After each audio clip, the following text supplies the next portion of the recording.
The Man from Toronto sees Kevin Hart and Woody Harrelson team up in an action-packed buddy comedy from Netflix, and it certainly has its fair share of bloodshed and violence. Harrelson plays the titular Toronto, also known as Randy, whilst Hart plays an accidental imposter, Teddy. Despite his aversion to violence, Teddy frequently becomes involved in altercations with some true villains as he works alongside Toronto.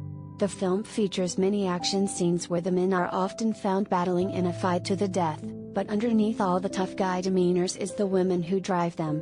In one way or another, the women in the men's lives have all the true power and influence.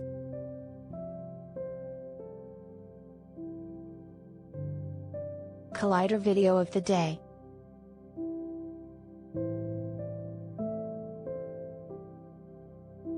The two opposing sides in the film are the FBI, who are looking to catch Randy, and the hitman agency that employ him and send him the assignments. Whilst it's the men we see wielding knives, guns, and anything else they can get their hands on, it's women who are at the helm of these feuding organizations. Ellen Barkin is fierce as the stone-faced handler for Toronto, and she plays the role in a truly powerful way.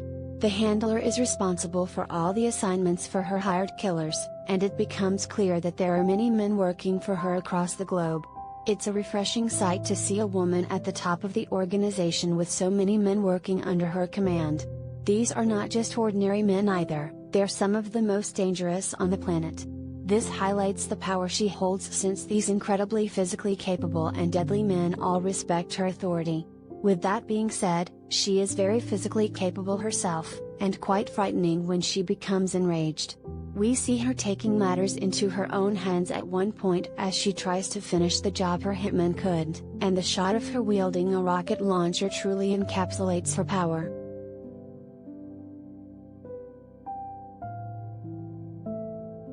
The FBI are also quite heavily involved in the storyline of the film. After Teddy goes through a low-toner situation, he finds himself mistaken for Toronto. This leads to him becoming taken in by the Bureau, and sent back out undercover in order to gain information about the location of the real hitman. We see numerous FBI agents sent out into the field to help Teddy with his assignment, but Terry's one person who's calling the shots. Agent Lawrence, Kate Drummond, is the woman who all the agents report back to, and she coordinates the whole investigation. She isn't on screen very often throughout the film, but every time she is seen it's clear to see the respect she holds. The agents are happy to take their orders from her and never hesitate to do as she instructs. Without her organization skills and quick thinking, the agents would be simply helpless in their endeavors to bring down Toronto. Her presence keeps everyone on track, and helps keep the feature going in the right direction, and she is one of the underlying backbones of the whole story.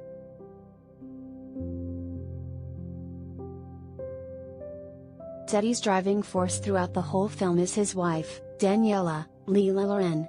Despite the constant precarious predicaments he finds himself in, the thought of getting back to his wife is his #1 priority.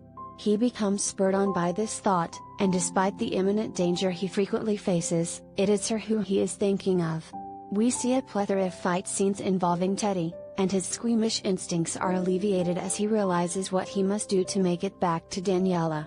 This is a prime example of the power she holds, and this power she holds over Teddy even extends to Toronto, who makes it a goal of his to help get Teddy back home safe to his wife.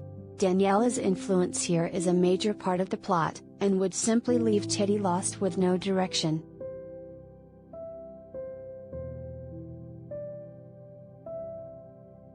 One of the film's biggest names is Kaley Cuoco, who plays the part of Daniela's friend, Kate.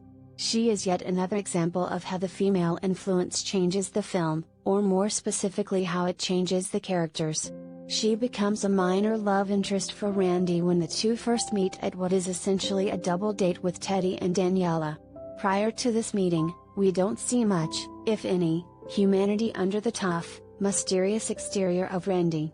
This all changes when Randy becomes acquainted with Daniela, and we begin to see a more personable side to the feared assassin, and before long he quite visibly becomes nervous when talking to her. The two instantly click when he admits the woman had mentioned throughout, Deborah, is not a woman at all. It's his car. Maybe we shouldn't be so blunt, it's a 1969 Dodge Charger RT with a V8 engine, as Kate so endearingly points out. This is where the two bond, and Randy becomes smitten with her, losing track of the dangerous situation he is facing. Kate's role in the film, although minor, is vital as it shows us another dimension to Randy. It's her influence that opens up this other, more caring side to Randy, and hence furthers the plot. Randy is no longer the terrifying, daunting man from Toronto, he is simply a man doing a job who deep down, really does care about those around him.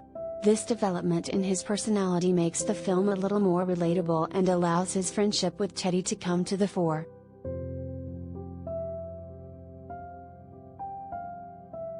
The roles of the women in the movie are a solid example of how true power isn't proven through overly macho displays of violence.